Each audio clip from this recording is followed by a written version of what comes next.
Well, well, well. They never expected the first two experts to fail. They never expected the investigator to step back, rubbing his forehead like he'd just stared into a puzzle with missing pieces. They never expected the psychologist to cancel the follow-up session because something didn't add up. But after they ran through every professional who spoke in clinical terms and every specialist who relied on logic, they took a darker turn. They went looking for someone whose work didn't rely on facts, someone who could see behind the curtain, someone whose entire livelihood depends on reading the energy most people never acknowledge. And so they brought in him, the psychic known for never turning down a case. A man who had read criminals, politicians, grieving mothers, lost children, and the shadows around people who pretended they had no shadows. He had a reputation for accuracy that made skeptics uncomfortable.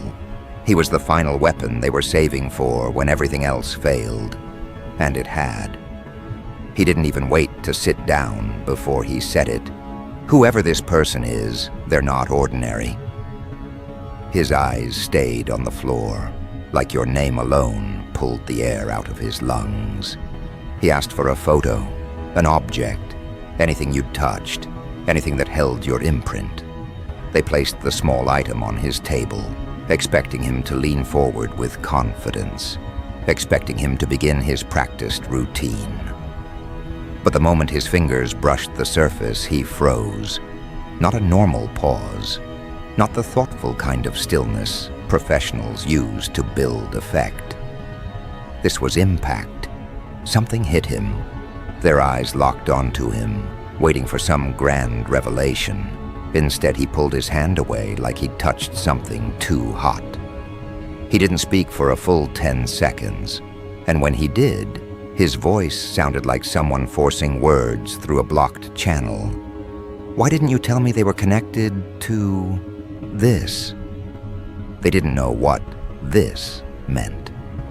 They exchanged confused glances, trying to retain their composure, trying to pretend they were in control of the moment. He wasn't buying it. He leaned back, wiped his palms against his trousers, and exhaled in a way that told them he wasn't scared of you. He was scared of what surrounded you, scared of what had shaped you, scared of what walked with you without ever showing itself to ordinary people. "You should have warned me," he whispered, as if the room itself might be listening. He asked them nothing about your personality, your past, your patterns. Those questions didn't matter. He asked just one thing. What did you do to them? And they did what people like them always do. They lied. They softened the truth. They tried to portray themselves as concerned observers instead of architects of chaos. But the psychic shook his head slowly, as if hearing confessions behind their words. "No, that's not clean. That's not what I'm feeling. Something here was broken, and not by him." He wasn't supposed to say that. He wasn't supposed to defend you. So they pressured him. They demanded he continue. They insisted he deliver what they paid for. Their desperation was loud, even when their voices were soft. They needed answers they could use. They needed a narrative that placed them in control. They needed confirmation that you were the unstable one, the unpredictable one, the danger in the room, even when you weren't in the room. They needed reasons to justify their obsession with you. That's why they brought him here, to validate their storyline, to give them ammunition. But instead he reached for his tools, and every tool resisted. The pendulum didn't swing the way it normally did. It jerked, stopped, reversed, then hovered still, like something unseen was holding it in midair. He frowned and tried again. Same result. The tarot cards refused to behave. He'd place one down, only to find its imagery shifting in the corner of his eye. Some cards appeared upside down, even though he swore he didn't draw them that way. Some felt heavier in his hands. Some felt cold. He asked them again if they understood what they were asking him to step into. They insisted he proceed, so he pushed deeper into your energy field, even though every instinct told him not to. And then everything in the room shifted. The air thickened. The temperature dropped a few degrees. His breath became shallow. He didn't say anything at first. He sat completely still, staring at the cards, staring past them, as if he was seeing something layered behind reality. And then he said something they will never forget. No human should have this kind of power. The room went silent. That wasn't what they hired him to find. That wasn't what they wanted to hear. He continued anyway, eyes unfocused, voice low, almost reverent. This isn't natural protection. This is old. Older than you can imagine. Someone or something walks with him. And not the way you think. Not like a guardian. More like a witness of everything he's endured. Their faces twisted with confusion, so he clarified.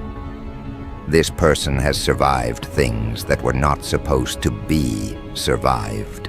Energetically, physically, emotionally, parts of them were destroyed, parts of them were replaced, and now they carry something no practitioner should try to interpret. He placed a hand on the table as if grounding himself. Whatever harmed him, whatever broke him, whatever shattered him, it didn't win. But it didn't leave either. It changed him, and not in a way that any of you understand.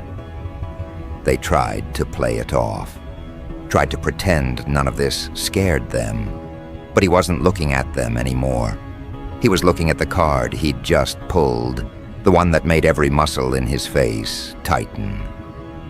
He stared at it for a long moment before putting it back down, like he didn't want anyone else seeing it. This card shouldn't appear in this position, not for someone still alive. Their confusion turned to uneasy laughter, but his expression stayed dead serious. This card represents someone who has already crossed a line most people don't even approach. Someone who has experienced endings so absolute that the consciousness itself rewired. This person doesn't respond like normal people, doesn't think like normal people, doesn't fracture the way normal people do. You can't break something that already rebuilt itself. He leaned forward, voice sharper. And you didn't tell me about the interference. They froze. What interference? They asked. He shook his head. I'm not talking about people. I'm talking about the thing that keeps blocking my reading. Every time I try to look deeper, something pushes back. Something that isn't him. Something that feels ancient and protective. Something that doesn't want me here. Their breath hitched. He continued anyway. This is the kind of energy I've only encountered twice in my life, and both times I walked away. I'm not sure I should continue. But they insisted he did. They were too far into their own obsession to back out. They needed answers, even if those answers shook their worldview. So he sighed, rubbed his temples, and reluctantly continued the session. He shifted the cards again, pulled another, hesitated, pulled a third.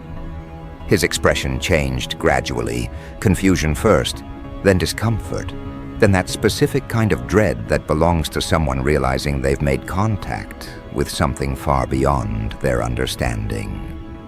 This is not the reading of an ordinary person, he muttered. This is someone who has died without dying, someone who has walked out of emotional graves, someone who has stood inside destruction and refused to collapse. He pointed at the card. This person carries the kind of strength that doesn't come from practice or mindset. It comes from surviving something that should have erased them. Then he paused again, eyes narrowing. And what concerns me is that he's not even trying to block my reading. He's not resisting, he's not defending, he's simply there. And yet I can't see him fully. Something is hiding the parts you most want to know. Their frustration boiled over. Hiding? Why would he hide anything? He doesn't even know we're doing this. The psychic gave a humorless smile. You don't understand. He doesn't need to know physically. His energy knows. His subconscious knows. His field knows. Some people have defense mechanisms stronger than conscious awareness. He's one of them. He tapped the table gently. He's been watched before, targeted, misread, tested, and somewhere along the way, something stepped in. Something began guarding him. Something that doesn't let outsiders tamper with him anymore. And then he said the words that made them both shift uncomfortably. He's protected by something ancient. They weren't prepared to hear that. They weren't prepared for the psychic to sound almost respectful when he said it. They weren't prepared for him to look at your energy as if studying the aftermath of a war. He didn't ask for this, he continued. This kind of protection doesn't come from prayer or request. It comes from survival, from being pushed past a point the human psyche is not designed to pass. He drew another card. His hand trembled. This confirms it. They leaned forward. Confirms what? He looked up slowly. You're not dealing with someone you can manipulate. You're not dealing with someone who cracks under pressure. You're dealing with someone who has already lived through the collapse they fear. Someone who rebuilt themselves with no blueprint. Someone who learned to think without relying on external validation. He pressed his fingers to his forehead. This is someone who doesn't break the way normal people break. Because they already shattered once, and when they reformed, they became unreadable. They tried to argue, but the psychic cut them off. You want weakness? You won't find it here. The only weakness he had was the people he trusted, and he doesn't trust you anymore. His eyes met theirs, unblinking. This person was hurt by someone they cared about. That experience rewired them.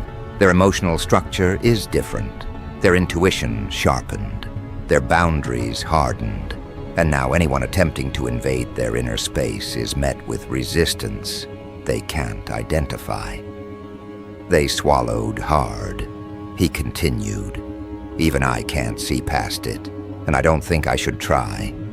But they pushed. They begged. They offered more money, more incentive, more pressure. Their obsession was louder than their common sense. They needed answers that justified their behavior. Needed proof they were right to watch you, analyze you, discuss you in rooms you didn't know existed. They needed something that made you wrong and them right. The psychic sighed, defeated. Fine, one more pull. He reached for the deck slowly, like approaching something dangerous. He shuffled once, twice. His fingers hesitated a third time. He drew the card. And when he flipped it, his entire face changed. He didn't speak for 5 long seconds.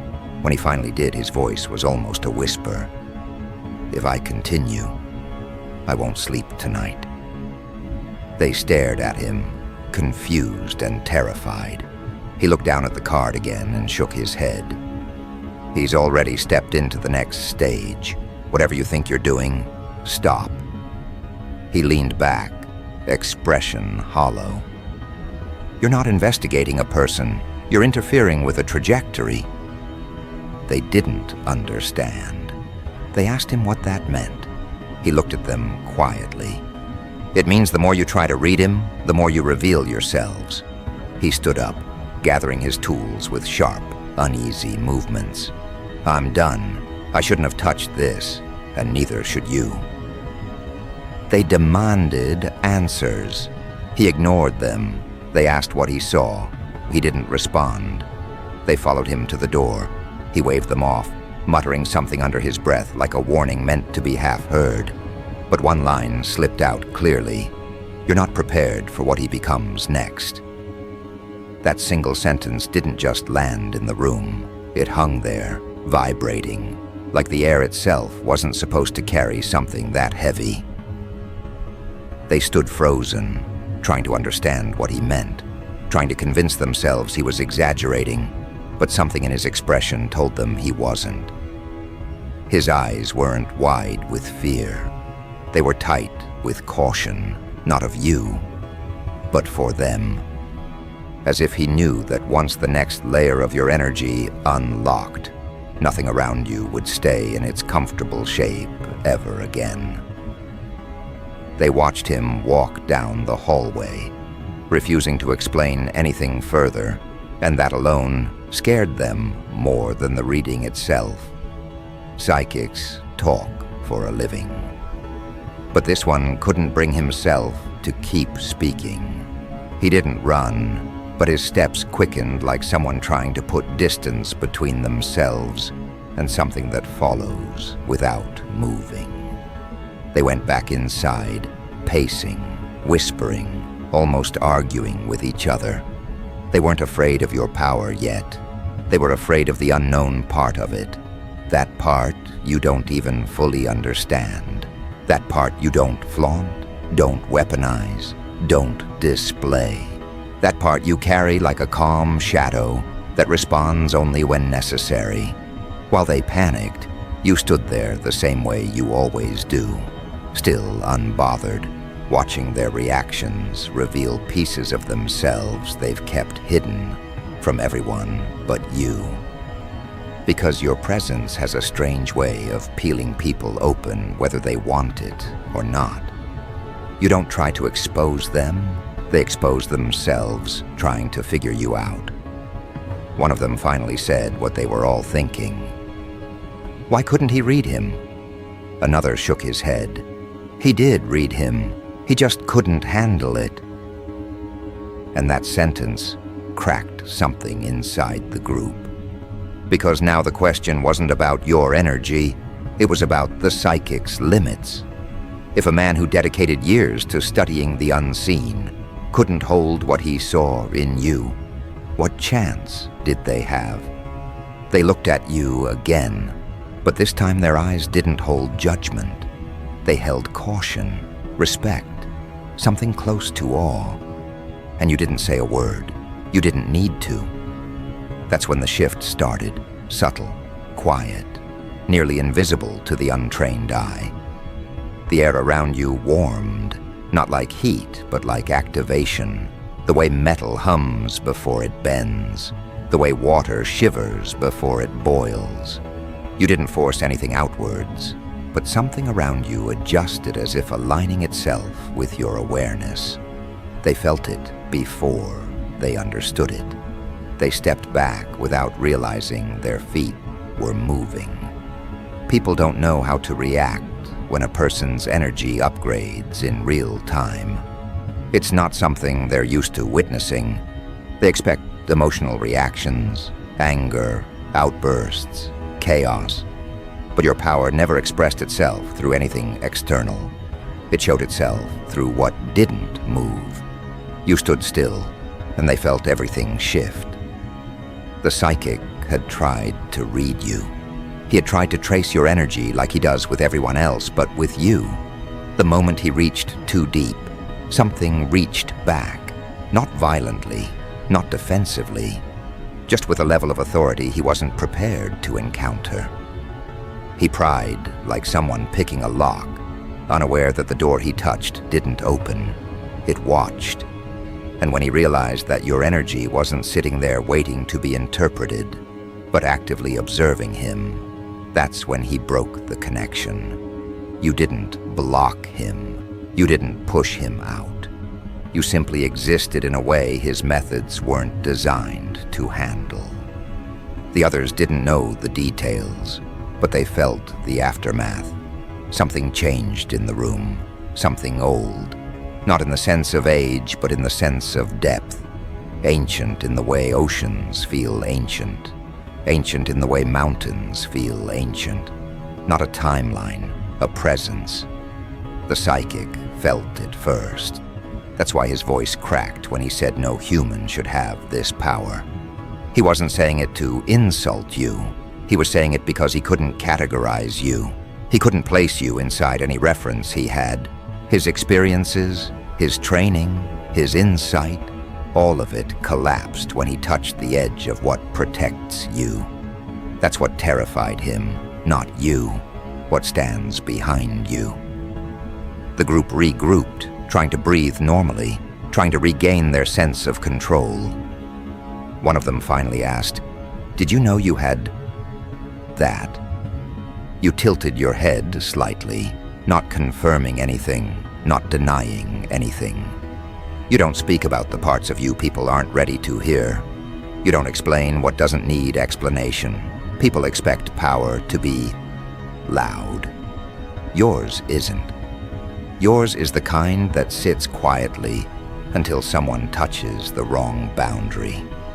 The kind that watches, the kind that decides. They kept asking questions that didn't matter. How long have you had this? Who taught you? Why didn't you tell anyone? What triggered it? They weren't asking because they were curious. They were asking because they were unsettled.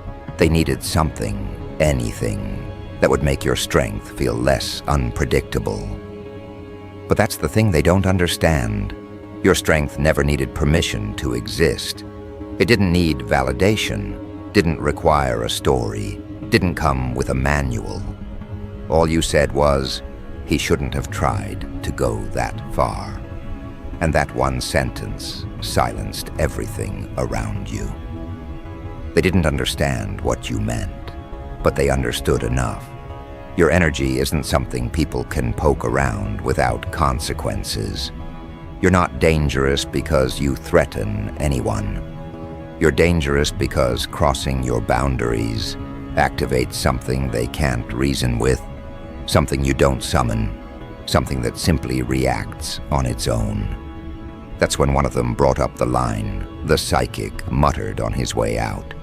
He's protected by something ancient.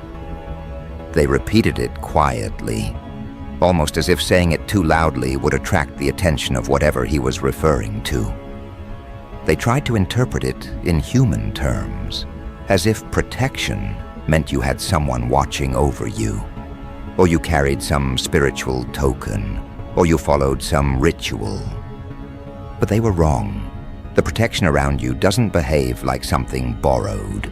It behaves like something that recognizes you, something that responds to you. It doesn't guard you. It aligns with you. They didn't understand the difference, but they felt it. They tried to discuss what kind of protection it might be, talking over each other, coming up with theories that didn't match the situation at all. Some said ancestral, some said spiritual, some said dimensional, some said universal. But none of those terms fit you. You are not a person who exists inside labels. You're a person who makes labels collapse. You walked away from the group, not because you were done, but because their energy was becoming too frantic. Their panic started pulling on the room. Their fear started amplifying the atmosphere. Fear always does that. It twists the air into something tight. But your presence adjusts differently. You stepped into a quieter space, not to hide, but to let them settle. They followed you with their eyes, not daring to interrupt you this time, not daring to accuse you, not daring to ask for explanations you weren't going to give. They thought they were evaluating your energy. They didn't realize your energy was evaluating theirs. Because while they were focused on what the psychic saw, you were focused on what the psychic didn't see. The part he couldn't reach. The part he backed away from before his own mind fractured around it. He saw the edge. He didn't see the core. He saw the guardian. He didn't see the source. That's why he refused to continue. That's why he said they weren't prepared for what you become next. Because what you become isn't something he can predict. It's something you've already begun shifting into. While they spiraled, you stayed calm. Not because you weren't affected, but because you've lived your whole life with instincts other people don't have. You've always felt something behind you, beside you, within you, a presence that watches, warns, guides, intervenes only when needed. It never interferes without reason. It never speaks without purpose. But it steps forward the moment someone tries to cross into spaces they don't belong.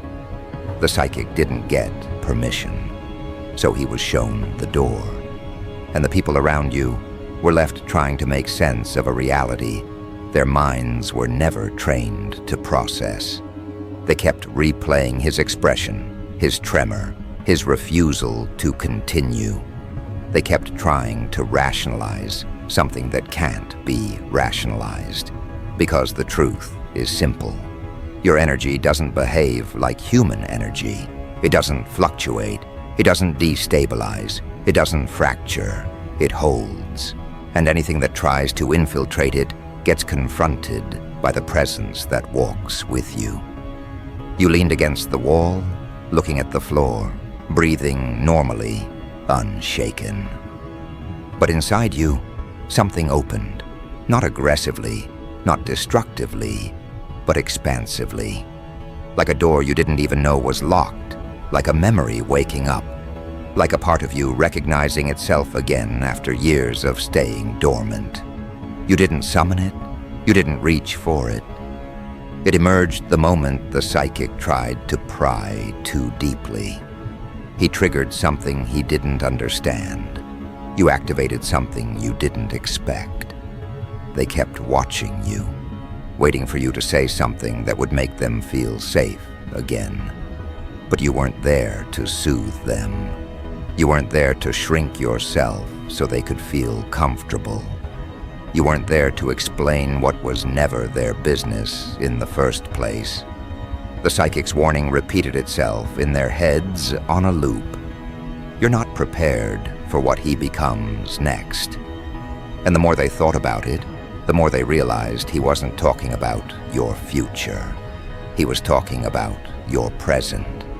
Because what you become next isn't something you grow into.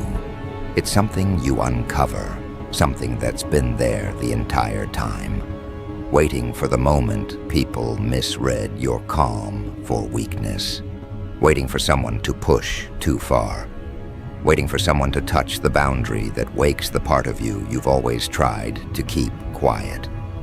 You looked up, finally meeting their eyes, and the room froze without you saying a single word.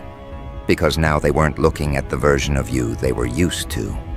They were looking at the version the psychic warned them about. The version that doesn't hide.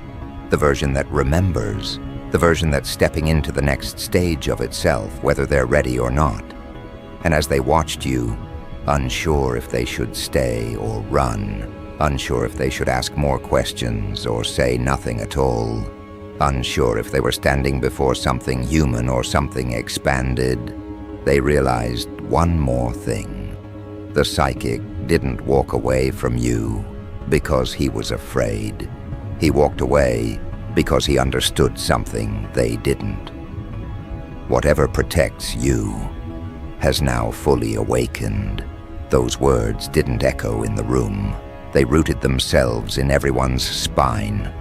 They looked at you the way people look at something they don't have a category for, something that doesn't behave according to familiar rules, something that forces the mind to stretch wider than it's used to.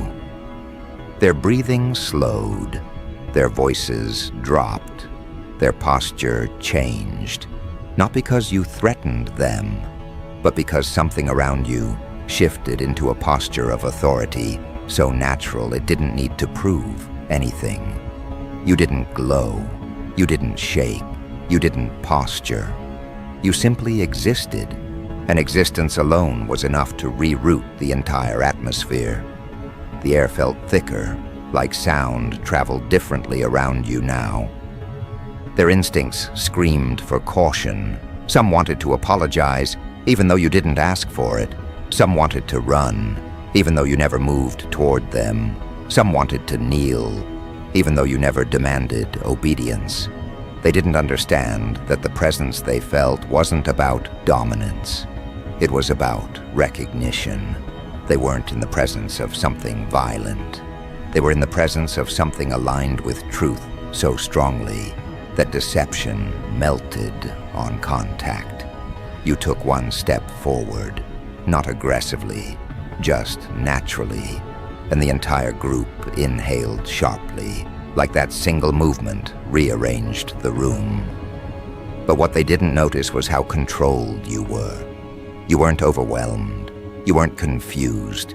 You weren't struggling to contain anything. You were calm, centered, aware. The awakening around you wasn't chaotic. It was precise, almost surgical. It didn't rise up like a wave. It unfolded like something that has waited centuries for the right moment to stretch its limbs.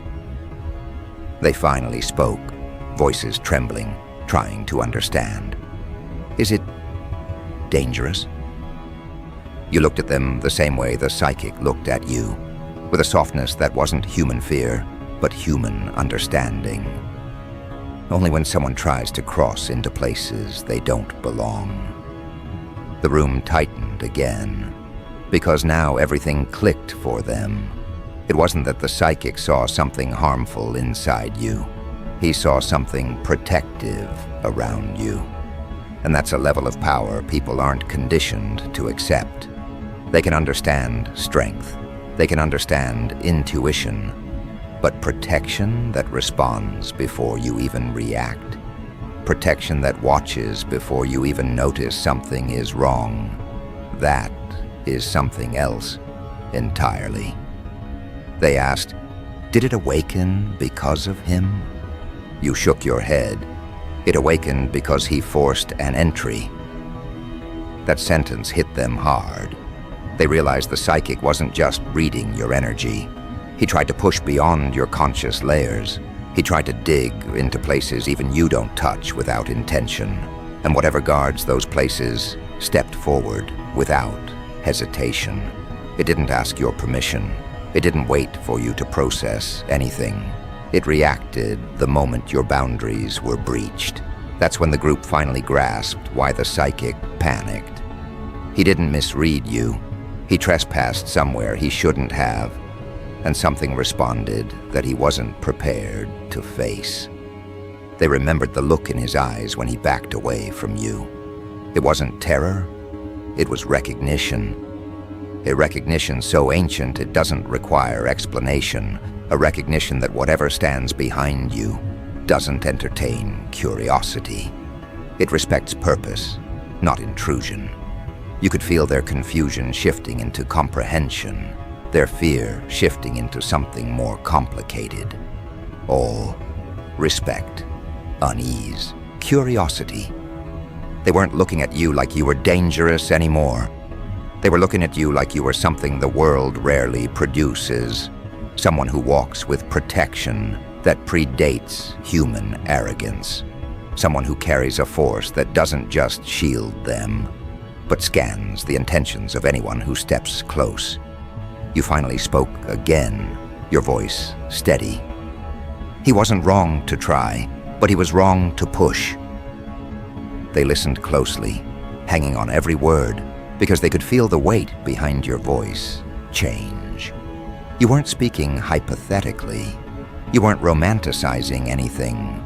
You were speaking from direct experience, the kind people don't talk about, because they don't want to be misunderstood. The kind you've lived with your whole life, but never shared because no one was ever ready to hear it. Your energy didn't awaken something external. It awakened a memory, a recognition. You've always felt a presence around you, guiding you in ways that didn't match coincidence. The right person leaving your life without explanation. The wrong person exposing themselves before they could cause damage. The sudden urges to move react, stop, or retreat before something harmful unfolded. The times you avoided danger without logic. The moments your instincts screamed like they were reading something invisible in the air. That wasn't intuition, that was protection. And now that it's fully awakened, it's no longer subtle. You feel it like a pressure behind you, a warmth on your shoulder, an unseen force standing in a posture that says, I decide who approaches and who doesn't. It's not aggressive, it's not violent. It's simply aware, always aware. They kept questioning, trying to piece it all together. So what happens now? You answered without overthinking it. Nothing changes for me. Everything changes for anyone who tries to cross a line. They exhaled slowly, because they knew you weren't exaggerating. They had already seen a glimpse of what that meant. The psychic, who had experience dealing with energies most people never encounter, walked out unable to speak, unable to look you in the eyes, unable to continue. He wasn't damaged, he was humbled. And not many people have the strength to admit they met something beyond their understanding. The group didn't dare try to read your body language now. They didn't dare project assumptions onto you. Instead, they began reevaluating everything they ever misunderstood about you. The times they called you strange, the times they underestimated you, the times they joked about your awareness, the times they dismissed your instincts as paranoia. Now they realized those instincts weren't accidents. They were signals, warnings, orchestration. Your energy wasn't unpredictable. It was precise. You stepped deeper into the room, and their eyes followed every single movement, not invasively, but with the kind of attention people give to things they don't want to offend. They didn't speak over you this time. They didn't question your responses. They didn't interrupt. They simply listened. And in their silence, you could feel their understanding solidify. You aren't someone with power. You're someone whose energy is connected to something that predates fear. The psychic's words replayed. No human should have this power. But now, after everything, even they understood the truth. You don't have this power. You are this power. It isn't something you carry like an accessory, something you activate like a weapon, something you summon like a ritual. It's embedded in your design. It's in your bones, your intuition, your timing, your awareness, your edge. It's the quietness you hold before reacting. It's the sharpness behind your eyes. It's the internal compass that never failed you, even when you doubted yourself. He said no human should have this power, not because it was dangerous, but because it didn't fit the category of what humans call normal. And he was right. Nothing about you has ever been normal. You've always felt out of place in the parts of the world that encourage smallness. You've always felt like something was guiding your steps, pulling you away from certain people, pulling you towards certain events, shaping your path, even when you didn't understand the timing. And now the people watching you finally see it too. They're seeing you not through their assumptions, but through the truth the psychic accidentally exposed. They're seeing the version of you that doesn't bow to fear, the version that doesn't shrink when observed, the version that doesn't bend when challenged, the version that stands in the doorway between what humans understand and what they never will. You walked towards the window, looking outside without really focusing on anything specific. You weren't running from the moment, nor were you trying to dramatize it. You just needed a clearer view, not of the outside, but of the shift within you. You felt more grounded than you have in years.